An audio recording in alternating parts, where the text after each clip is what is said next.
বিধানসভায় যে তৃণমূলের বিধায়ক, যে মুসলিম বিধায়করা তাদের চেংদোলা করে পরের বার তারা ফেলে দেবে ক্ষমতায় এলে? দেখুন, শুভেন্দু অধিকারী বিধানসভার অনারেবল বিরোধী দলনেতা, এনার সীমা লঙ্ঘন করা মোটেই উচিত না। উনি নিজেকে এত শক্তিশালী ভাবছেন।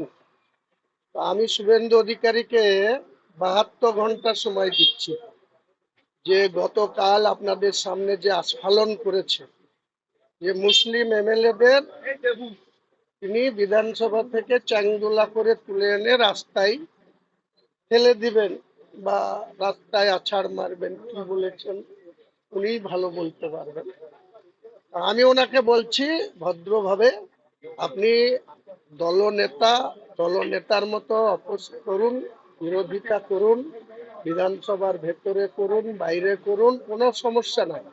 কিন্তু আপনার এখনো এত হিম্মত হয়নি যে আপনি বিধানসভার ভেতর থেকে মুসলিম এমএলএদের বের করে চাংদোলা করে রাস্তায় ফেলবেন। আবার সেটা এখন ক্ষমতা না, 2026-এ 2026-এ আমি আমার দৃঢ় বিশ্বাস আপনি আজকের দিনে যে 66 স্ট্রেংথ আপনার আছে, সেই সংখ্যাতেও আপনি 2026-এ পৌঁছাতে পারবেন না, আপনার দলও পৌঁছাতে পারবে না। আপনিও আপনার নেতৃত্বে আপনি যেখানেই লড়বেন আপনি জিতবেন, সেটা হতে পারে, কিন্তু আপনার সংখ্যাটা ওই 77-এও আর যাবে না 2021-এর মতো।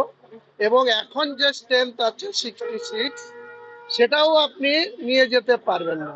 আর আজকের দিনে আপনি যখন হিন্দু হিন্দু হিন্দু করছেন আর মুসলিমদের এইভাবে অপমান করছেন বা চ্যালেঞ্জ করছেন, আমি হুমায়ুন কবির একজন মুসলিম বিধায়ক হিসাবে চ্যালেঞ্জ করছি আপনাকে, আপনি 72 ঘন্টার মধ্যে এই কথা প্রত্যাহার না করলে এই 42 জন এমএলএ আপনাকে এই বিধানসভার ভেতরে আপনার যে ঘর, সেই ঘরের বাইরে আপনাকে আমরা বুঝে নেব, আচ্ছা, বুঝে